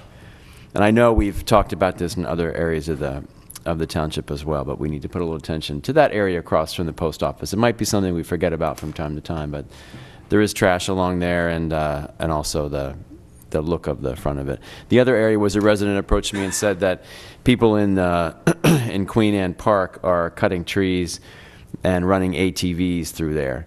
Is that the appropriate name for right in Vermilion Hills, the park in Vermilion Hills? Are we calling it Queen Anne Park? It's a county park. Is it township land or county land? I'm not even sure about that.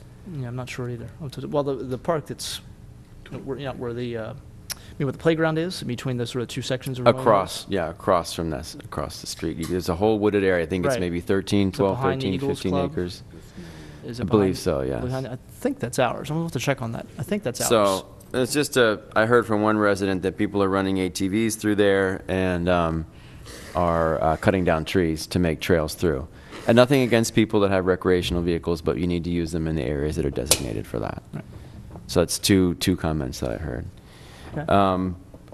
The last thing I did want to say about the upcoming election is, again, to encourage people to come out and vote. I know we've been talking about it, and I know in off-year elections, often people don't feel that it's important to vote, but this is actually a crucial election.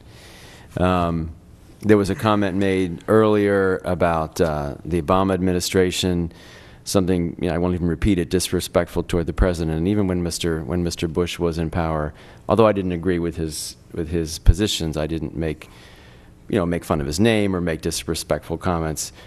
But the bailouts that were mentioned earlier this evening, the bank bailout was actually a program of the Bush administration. And whether you like it or whether you don't like it, personally I wasn't in favor of it, but I believe that almost 100% of that has been paid back with interest. And perhaps it helped us from sinking deeper into a recession with the banks collapsing. I don't know.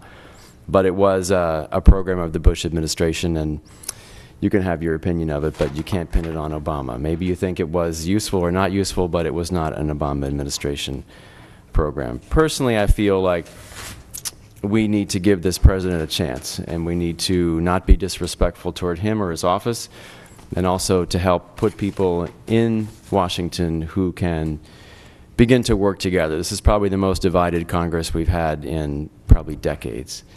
And that's not healthy for us as a country. We need to elect people who are at least going to be moderate in their opinions and are going to be willing to work with the other side.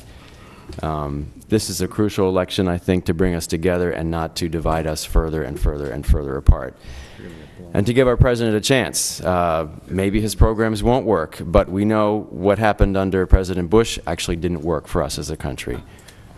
We sank deep into debt. Our economy, there was an economic collapse. Some folks say the banks were underregulated, industries were underregulated. We saw what happened with the coal miners in West Virginia, with the oil workers in the Gulf. And I think, personally, for me, I saw what happened, and I'm willing to try something else, even if there's no guarantee. So my personal opinion is, in this election, let's try not to divide ourselves even further, but maybe even try voting for someone who you may not agree with 100% of their positions, but you think will be someone who can actually work with other people and try to get something done on local levels as well as on state and national levels. But the most important thing, no matter what your party is to please vote. I think this is a crucial, crucial election, and people tend to ignore the elections on off year. And this is one time I think we can afford to do that. So I'll be at the polls, and I hope other people will be as well. Thank you, Mr. Chairman. All right, thank you. Mrs. Wisłowski. Am I going to be allowed to speak my board comment tonight? Provided you don't insult people, but go ahead. You don't have to teach me manners. My mother taught me manners, but my father taught me to fight liars. And I listened to my father and my mother, so don't interrupt me. First of all, I want to thank all of the individuals who spoke all the encouraging words to me on Saturday, Falsington Day. I was at my house where I have resided for 6 years now in Falsington. And we had Mr. de Blasio, the man that we're going to kick off the school board, accuse me of living in Lower Makefield that night at the school board meeting within the last month. And he said I had 2 illegal children in the school system. 2 elementary children. Now I'm going to be 81, and the only thing that hasn't grown old is my brain. But I can tell you that I don't have elementary school-age children, or I'd be in the Guinness Book of Records. So Mr. de Blasio, I don't know whether he's smoking marijuana or what's making him insane, but I can tell you that I'm not a medical diagnostician, but anybody that could make an outrageous statement like that at a public meeting in front of all his fellow board members and still having them support him to be making decisions for children, there's something really wrong with the system. And I agree with Gallus Obert, who watches those school board meetings, and I shall attend this week. Now, we went from a country of hope when Barack Obama was elected. And I'm not the only one who thinks that our president is an abomination, and I reserve my right of free speech to say that. And I could say stronger things, but they're not ladylike. That's what I think of our president. We went from a nation of hope to a nation of fear. And I'm going to tell you why.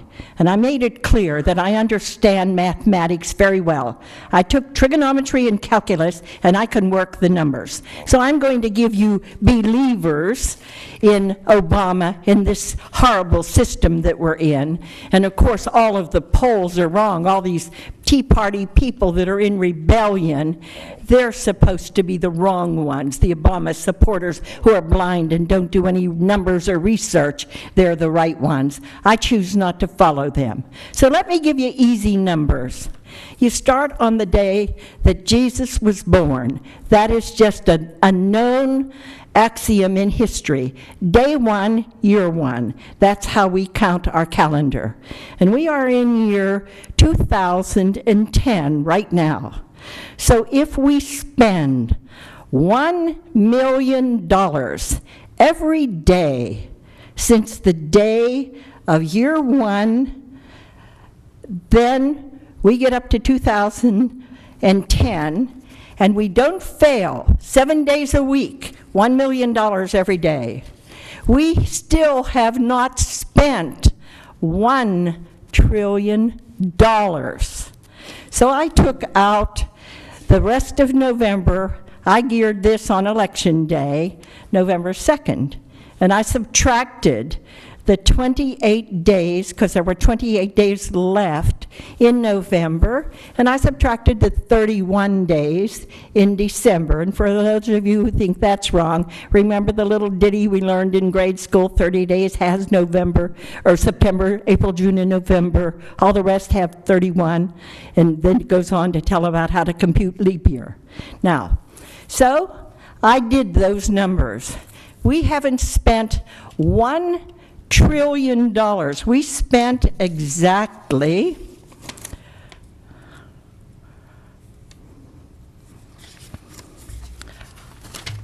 these were hastily done tonight. So we spent exactly $733,650,000,000 if we spent $1 million every day from year 1, day 1. Now, that is short of the $1 trillion by 733. I didn't claim to be neat, but I can tell you that we have not spent the billion. Now trillion. Now we have $2 more trillion to catch up on. And count how many years, if it took us spending $1 million a day, that's not computing interest on anything, nothing. And then we spend that $1 million and still have the rest of that $3 trillion that their hero has gotten us into. It's not George Bush who did that. It's the bailout and the health care package. Well, I've heard your silly little girl laugh before, Mr. Snipes. You might be able to laugh and cover it up, but you're interrupting me. So you can laugh later and do the numbers if you're capable. Now, find out how many years it's going to take our great-great-great-grandchildren and their descendants to get us out of this hole. Because nobody's got a magic wand. Nobody's going to be able to find diamonds and gold. Look, go post on the Nitwit Network where you guys did before. Don't interrupt me. Now, I'm telling you that I'm scared of what the future is for my grandchildren and their children who are yet, they're not married, children are unborn, but they're coming if we don't blow ourselves up with some kind of a bomb. Now, I do not like the state of this country. I love my country. And I have sat here for 5 years and allowed some of these people, Mr. Dents is new, but he's joined them. Mr. Prokopiak was rather quiet as compared with these other two. But I listened to the brickbats and all of the insults and everything else. I was told I'm just political, I'm just campaigning. They finally got the message that I don't want to run for any office. I never did. I just wanted to stay home and live in an honest community and represent my neighbors and my family. I've not been permitted to do that because of the unspeakable abuse, so I can take it and I can dish it out. But I can tell you what my motive is, because if I had gone to Harrisburg, I've had people approach me in restaurants and said, "Why didn't you run for Congress?" And I said, because it's a cesspool in Washington, and Harrisburg is a cesspool. You don't even have any hope to make a change up there, and I don't swim in cesspools. So I stayed home here. I have no political ambitions. And now that I have sent 36 file cabinets to Florida, and I'm writing books, I am going to convince even the non-believers that I don't have any political ambitions. I love my community. I love my neighbors. I love the township, and I have spent 46 years proving it. I live by a thing that my mother taught me when I was a child, and it's short. And I'm going to leave you non-believers with this thought. It's about a man named Abu Ben Adam, and it goes like this. Abu Ben Adam, may his tribe increase, awoke one night from a deep dream of peace. He saw in the moonlight in his room, making it rich like a lily in bloom, an angel writing in a book of gold. Exceeding peace made Ben Adam bold, and to that presence of his room he said, "What writest thou?" The vision raised its head, and with a look of all sweet accord answered, "The names of those who love the Lord." Abu spoke more low and cheerily still, "Am I one?" "Nay, not so," replied that angel. The next night, the Abu said, "I pray thee then, write me as one who loves his fellow men." The angel wrote and vanished. The next night it came again with a great awakening light and showed the names whom the love of God had blessed. And lo, Ben Adam's name led all the rest. I love God, I love my country, I respect all religions, and I respect all people who permit me to respect them. I have no political ambitions. I have spent exactly 1/2 of my life in service to this community. I have been willing to take the abuse from people who have IQs of about 30. And I listen, and if they don't get too obnoxious or don't try to touch me or hurt me, I just tolerate it. But that is exactly how I feel. I love my fellow men. I even love the people that abuse me, but I don't have to take their baloney and their unfair abuse and their lies and everything else. So I document the lies, and I trapped Patrick Murphy, who has lied to me personally. I don't have to take some politician's word. He said he was going to prove that that dear lady in that blue shirt who was talking about her job being sent to Central America, and I knew that woman, and I knew she worked at the Keystone Industrial Park at Jones of New York. And while Mr. Harvey shut the meeting down to try to keep me from letting this go out over the air at the last meeting, Congressman Murphy stayed there, and I said, we don't have to be on television. I want to know the answer. I promised everyone, because we're all upset over that woman. And he said, Jones of New York has a list of every job they sent out of the country. Well, everyone scoffed at that. Jones of New York is not out of the country. We haven't been able to ascertain that. And it's now 2 weeks. And Congressman Murphy, who was going to give me that list the following day, he made a big deal out of having his minion take my address and everything. He was going to send the proof to my house. I am still waiting. And I don't like people who lie to me. I don't lie to them. I don't like people who lie to me or who lie about me. That gets my hackles up. And then I forget that I'm not a boxer, and I go after them, and I'll tackle anybody. I'm not afraid of anybody. Now, that is exactly why I have been involved, and I want to ask the people to come out and vote. That's the one thing all of us in this room agree on. People should vote because it's a sacred privilege. It's not a gift that's just bestowed upon us. We have a responsibility for our government, and the individuals that we elect are the ones that can give us honest government, or they can give us lies, and they can give us abuse and a lot of other crazy stuff.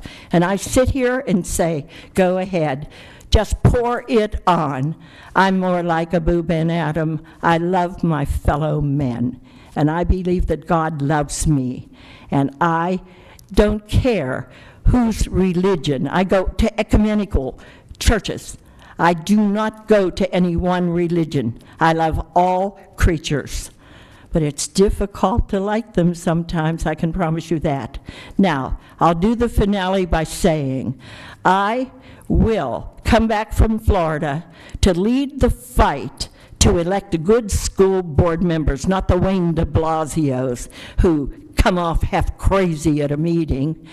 I will help elect people who love children and the parents who pay the taxes so that every education dollar goes to educate children. No running around, no perks, no golf outings on people's school children's monies. And I will be able to win that election. And I promise you I will come back and get those school board. Be quiet, Mr. Kiernan. You are a very ignorant man. You're not posting on the Nitwit Network right now. If you don't respect me, you know I don't respect you, but you go out in the hall because I have the floor. My Atlantic City trip, I was the only one who was not punished. Every one of those district justices was taken to so you're the one who did that lie. I'm wondering who I was going to file against, and it's you. Oh, yeah? No, you didn't. And I want to tell you something. When those district justices took that Atlantic City trip, I was asked by the inquiry review board for the judges to stay here in Bucks County and cover all their courts in case any one of the police departments had an arrest. They had to be arraigned. And I got a letter of apology, which you can read in my book if you buy a copy, because the JIRB exonerated me. And anyone who says otherwise had better be very careful because the lawsuits are coming. And I won one, And I will tell you right now, I didn't slander anybody, and I'm waiting for some ignoramus to go ahead and say that I did, because I sued the law firm that represented me, and I'm not allowed to discuss the amount, or I have to give the money back. I signed a confidentiality agreement, and that's all I'm allowed to say. So you whack jobs who lay all this stuff at my feet don't even know what you're talking about, and I'm going to be owning your homes one of these days, because I will tell you, I've about had it with you. So watch what you say to me and about me and to my friends, because if you think the people you're talking to are agreeing with you, they're coming right to me and saying, Dorothy, I will be happy to be a witness. He told me this, I wrote down the time, the date, and what he said. Go ahead, tempt me. It's very difficult to love all my fellow men, but I pray for the ones I can't love. Now, if you get out and vote, and Fitzpatrick beats Murphy, because Murphy can't tell the truth, and I am endorsing 2 other candidates. And it's up to the people, because elections have a way of giving us the kind of government we deserve. And I can remember your fellow passenger back there in the back row who appeared at the first white hat election with a hat band that I have a picture of, and it will be in the book. It will be in the book. All right. And that was an obscene racial slur. Ms. Wisłowski. I don't have to. Right. I've been saving everything for the book. Okay, come on. All right, all right. In my own good touch. Shut up, please. That's your friend. Ms. Silence him. Wisłowski, you're the one who's accusing him of something with I'm not no accusing him. I'm proof. stating a fact. With no proof. He walked into the Methodist church with wait, a hat stop, band Stop. Mrs. and a Wisłowski. racial slur, you dog. Mrs. Wisłowski. All right. You Mr. dog. All right, sir. Sit down, please. Sit down, please. I appreciate you being quiet all night. I'm not afraid of you. And, all right, all right. I'm not afraid of you. You open your mouth every time you see All right. me. Mrs. Wisłowski, that's enough. Well, silence That's your enough. nutty friend. Ms. Wisłowski. Sir. All right. Please. Oh.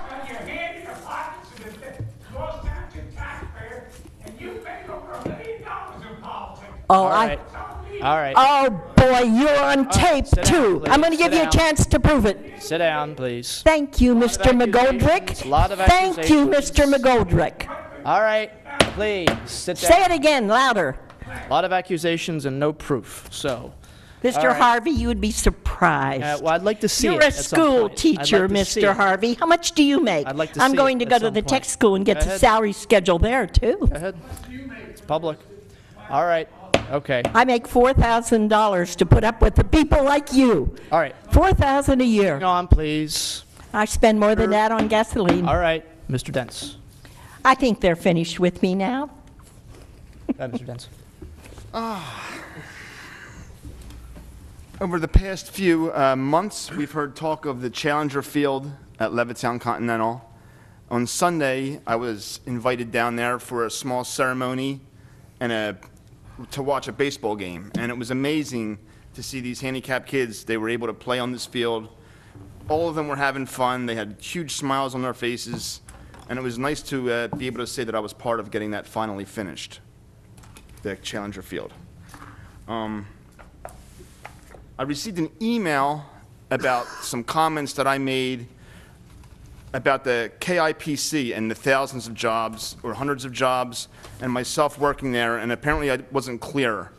I was speaking about every time a business moves into the KIPC, or KOIZ, as some people know the zone and the steel property. I'm speaking specifically about construction jobs that are created by the new construction that comes with every job that comes in there. And thanks to the labor agreement they have down there, it ensures that it is done by local people, which is good because there's a lot of unemployed local people. And that's what I was speaking about, the construction workers that work down there, have worked down there, and so forth. At the last meeting, again, I'm going to bring up the TOFA issue again, only because I was accused of being in on the crime, as it was stated. The fact is that there was never a time that we didn't have professionals on that board. We appointed a professional engineer. The solicitor was a professional who's still there. It was accused that there was never a professional engineer, which is absolutely not true. The name of the company was Intech Environmental. I went and looked back over all the minutes from the 2006 meetings. There was only one meeting when Mrs. Vislowski was there, and she is correct, the engineer was not there that night. It doesn't say why he wasn't there, but a representative from the consultant from the company was there. Franco Puglisi was his name. But Patrick Nasira was the licensed engineer for Intech Environmental. He's been a licensed engineer since 1993. His license is current. If she'd like to see that, I'd be more than happy to hand that down to her. I'd like to see the minutes and make sure they're not doctored. Well, go ahead and get them, because they're not doctored. I'm not finished. I'll do it in my own good time, Mr. Dents. Always be sure when you speak. I'm 100% sure that Okay. there was never a time that we didn't have a professional on that board. And you had professional offices on Terry Drive, a mail drop?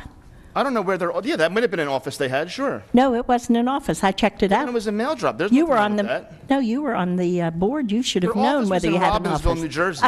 You know, again, I will say, you never shoot someone who's committing suicide. I'm ending the discussion. Thank you. The fact of the matter is that they were professional engineers. The solicitor was a professional. There was never a time there weren't professionals on the TOFA board.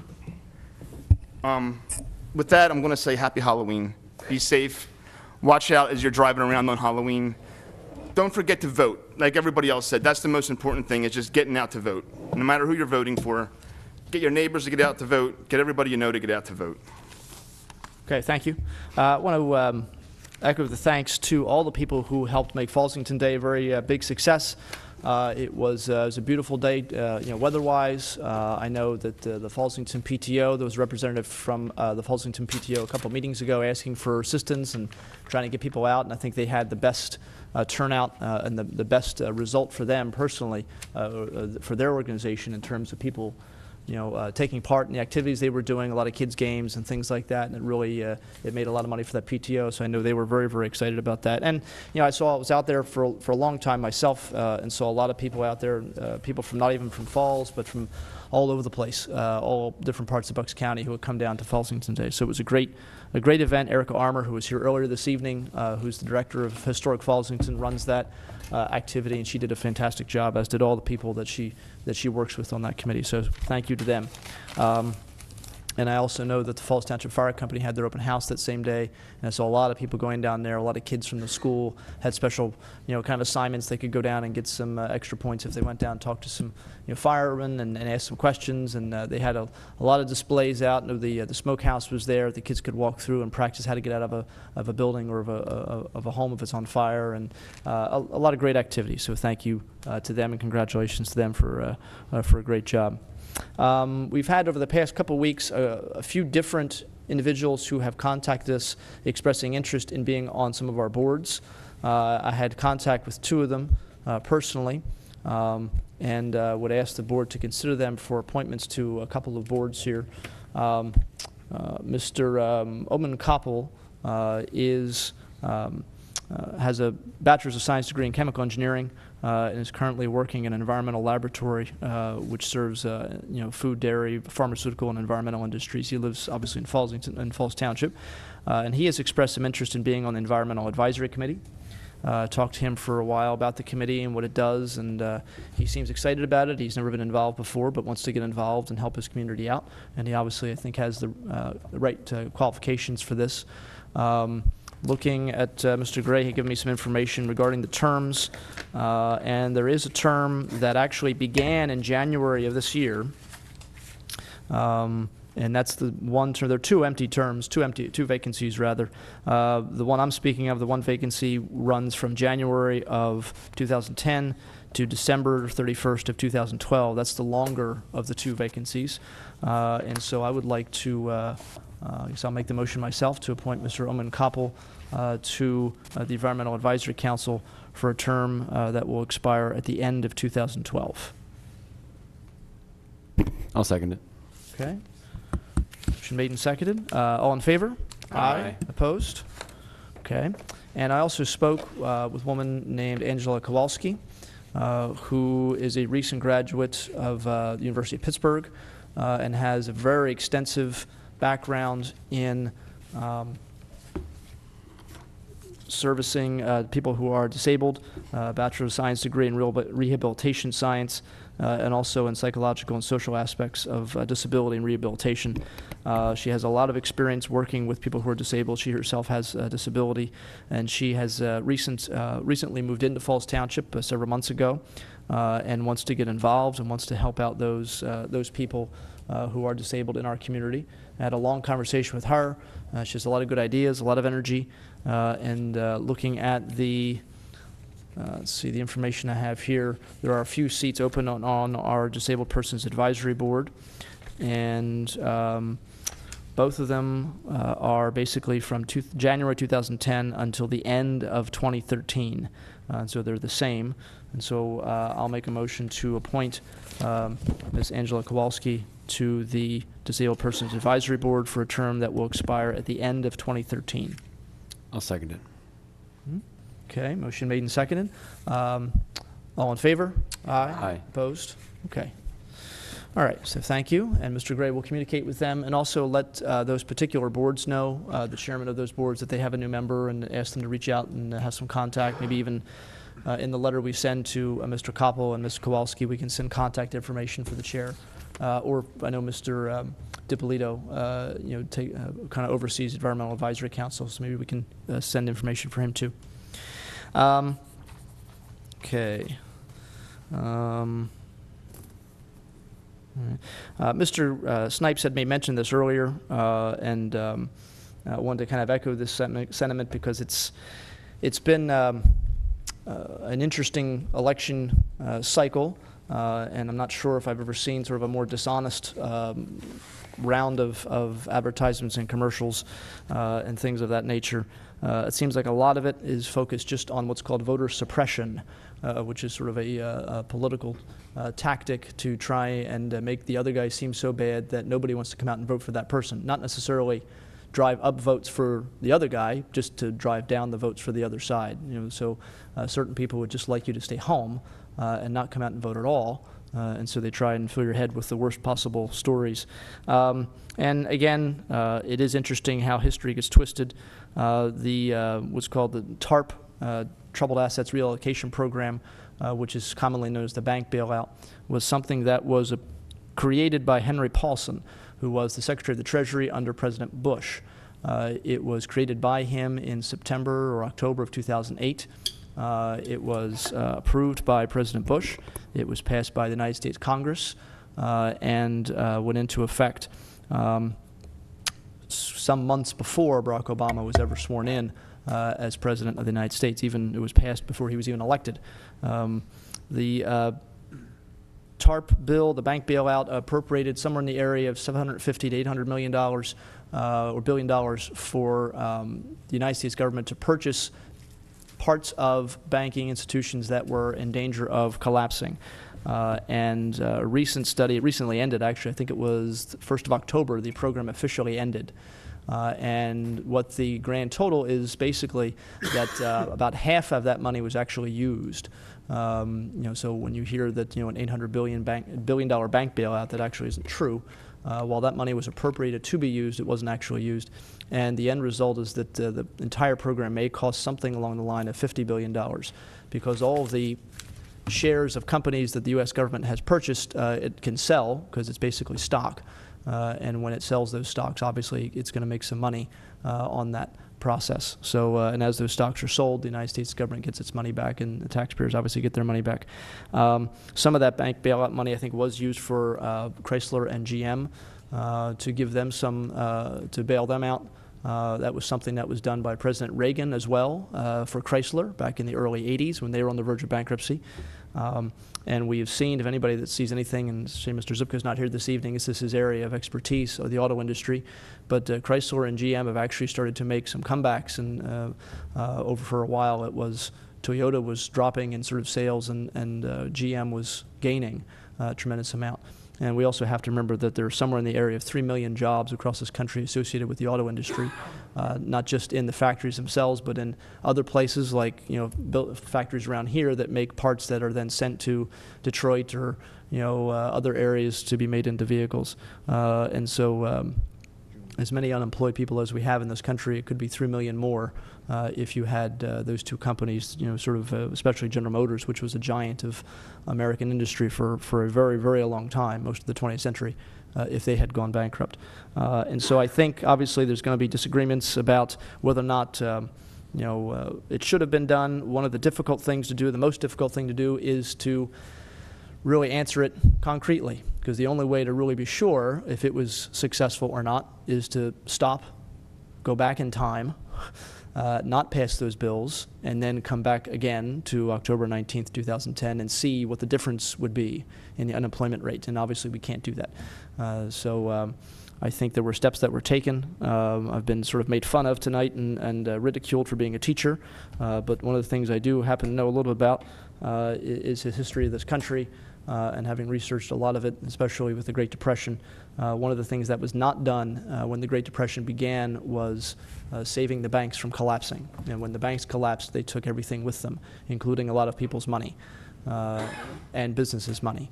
And so, if we took a step, and I'm certainly not a fan of President Bush, but I believe one of the best things he did, really, in his term as president, was to approve that bank bailout. I think he avoided becoming Herbert Hoover by doing that. So I'll give him credit for seeing a problem and listening to people like Mr. Paulson, who knew what they were talking about, and making that good decision. But that's my opinion.